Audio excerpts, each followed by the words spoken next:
Hello. So I've got a few little goodies for the AST Bravo Pentium 75. Let's see what I've got. First of all, it's all brand new, I'm afraid. Amazon. A little board. So this, which won't focus. Come on. There we go.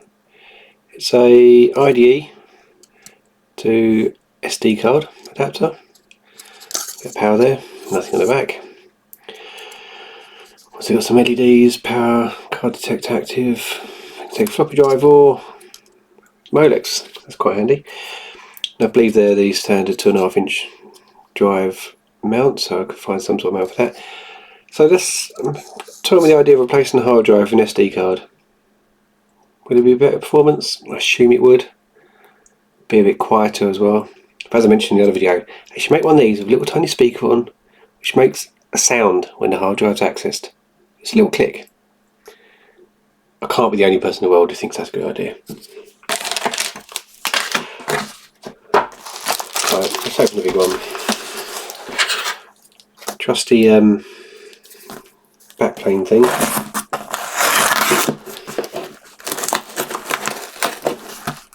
I like this, I have to look it up. £4.10 for delivery. I wonder what I actually paid on eBay. So this, nicely packed.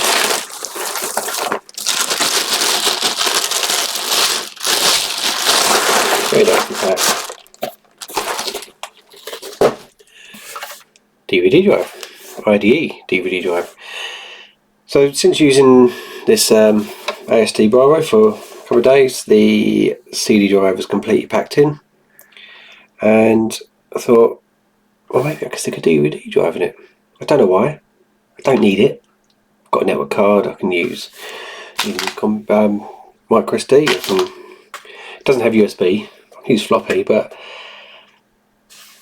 I just fancy putting a drive back in it. So that'd be nice to put in. By the way. And this last one, this is what I think it is.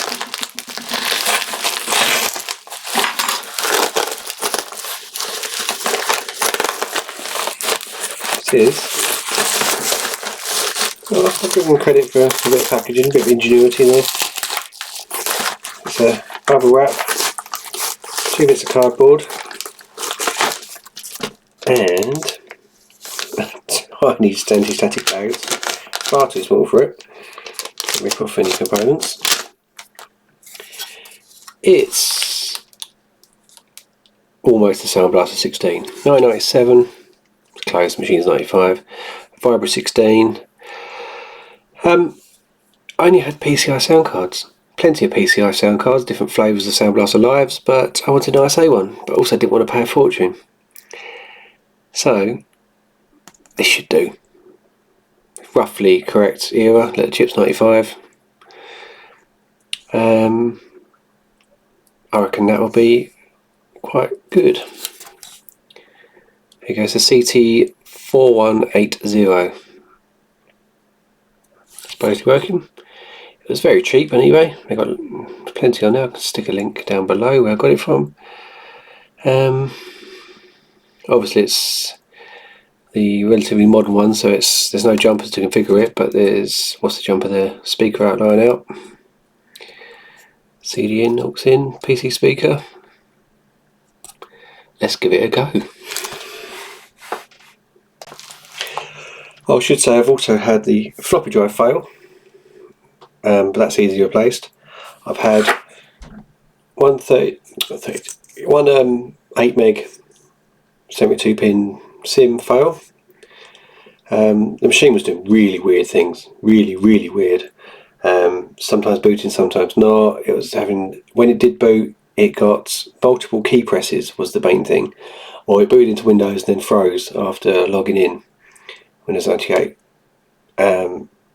started ripping it to bits. I actually thought at one point the issues coincided with having my mobile phone near the PC, or not, but it turned out it was this. So I'm down to 24 meg. I've ordered some more RAM off eBay, but I've gone to Electromine in Germany, I think it is. And with all the COVID stuff at the moment, I don't know when that's going to turn up. But 24 meg will do. Windows 98. Most of the stuff I'm doing is DOS anyway. Right, so it's a good week or so since I last did any video on this AST machine. This is really weird. It's all but given up, but I can kind of get it working with a really weird temporary fix. So it basically I was getting multiple key presses where I press single key and double key presses would come up. Unless I left it running for a while, that was fine, I could part with that. But then it kind of got worse and worse and it stopped booting. And every now and then I could get a beep. And the beep codes didn't match anything I could find online. So I took the board out, inspected it, scrubbed it, isopropyl, everything, could not get it to do anything apart from the occasional beep. And then I found a website, I'll put the link in below, which has every single possible AST beep code. And the beep code it was actually saying was failing to do a BIOS update. It's very strange. Okay, anyway, so I put the BIOS on disk and it flashed and I got to boot once. And then I couldn't get booting again and I had messing with memory. I could not get anything to happen. Then I went back to thinking about, oh well, it worked sometimes after a while. So I started heating up certain parts of the motherboard and I can get it to boot now. Literally I've got this little 1000 watt heater here. If I heat up, if I point it down here, heat it up here, it'll boot. Not every time, but sometimes, most times. Now, I think it's all related to the keyboard controller. I've got a new keyboard, or a new old keyboard, proper AST keyboard, and that made no difference for the double keys and things. But from the keyboard socket here, I could trace pins going to this chip here, which is a 1977 copyright Intel and AST chip. I can get that to focus. So I'm using my phone here. So that's a floppy controller there, there's a BIOS. But that chip just there is, I believe, a keyboard controller. I can't find any reference to it online anywhere. I've checked all the pins, I've checked everything around it and it's all fine. So what do I try next? The first thing I tried is I've got one of these PCI and ISA post cards. Put in, did nothing. Put in a PCI slot, it lights up 0 codes, which is to be expected really. PCI wasn't really often set up to work with these things. The ISA should work.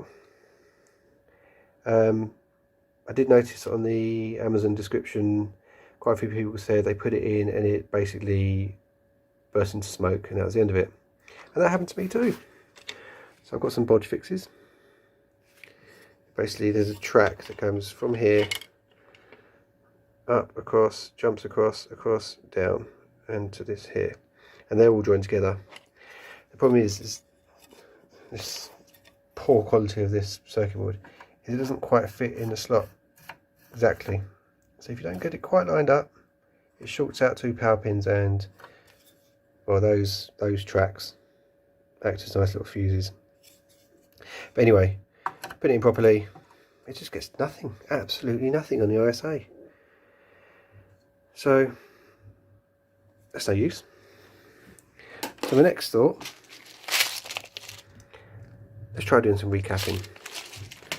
As it's down in this corner, I've got 6, possibly 7 including that one, but it's basically those 4 and those 2. All pretty much the same, I think. 22, 25 volt. There's a 22, 35 volt there for some reason. But they all look absolutely fine. There's a little bit of gunk on top of that one, but there's no leakage around it. No, they all look fine. So I'm going to try replacing those. I'm not sure I can do the twist off with repair pliers method that's some people use, but we'll see. So I have a load of capacitors. Let's see if they look right. So 22, 25 volt.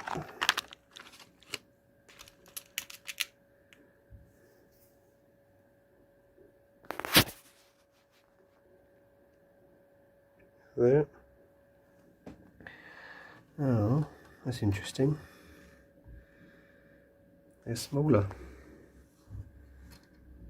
Oh, actually physically smaller. Oh, that's my voltmeter beeping. Hmm.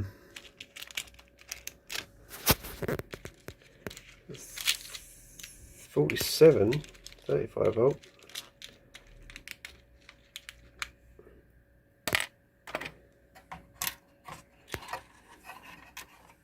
They're the right size. Oh, I'll make them fit somehow. Let's just replace one by one. Well, I've replaced, obviously, as they're all wonky. That one, that one, that one, that one, that one, and that one.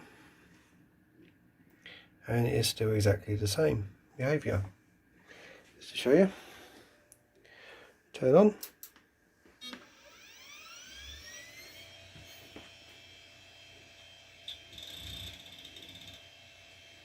Just flash, flash, flash down there. Nothing happens, nothing on screen, no beeps, nothing. Get this little heater going.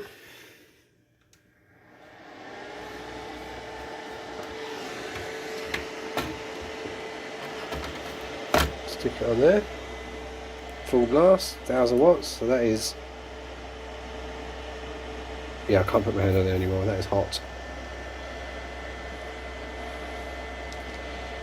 Give it 15 seconds or so, or 20 seconds.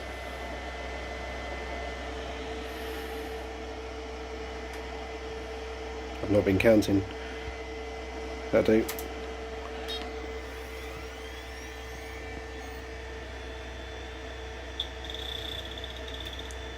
There you go, light. And it boots. Now I can turn this off.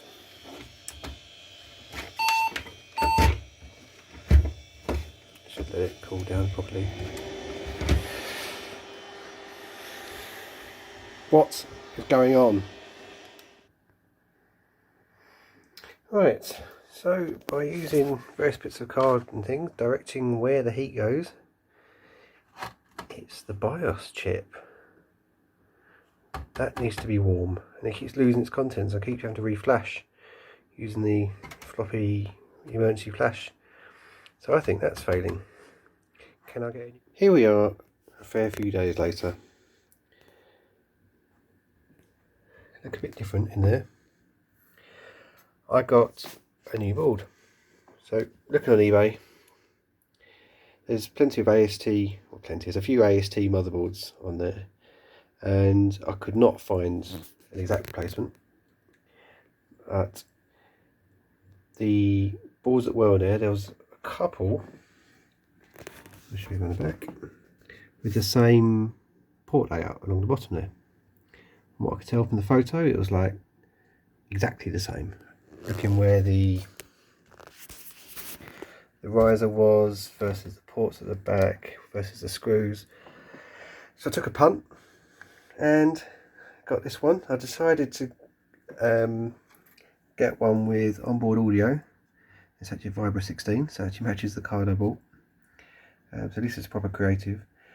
But I couldn't find one where the exact riser slot matched, and the riser that was on the old board simply doesn't fit.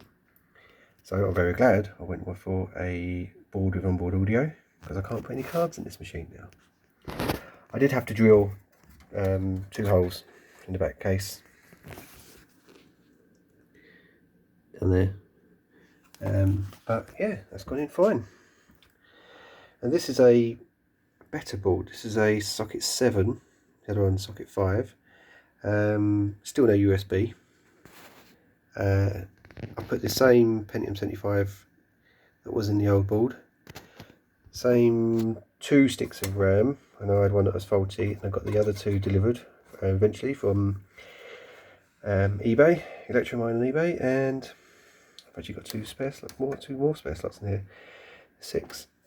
This works fine. Video is different. It's not a Cirrus Logic, not particularly good Cirrus Logic or whatever it was before. It's actually an ATI Max 64. Only has 1 meg, and I've got no idea what this pins from there to there is like a starter board goes on.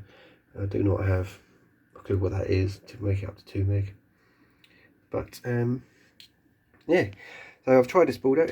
I've had a Pentium 200 in MMX in it of 166, Cyrix 120, 150 pluses. Yeah, it works quite well, this board. And I did have it up under 200 MMX, and it obviously ran quite nicely.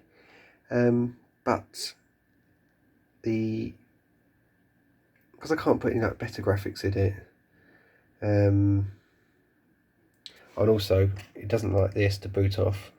The SD adapter works fine as an extra drive, but you just don't see it in DOS. It sees it in Windows. I don't understand why. BIOS kind of sees it, but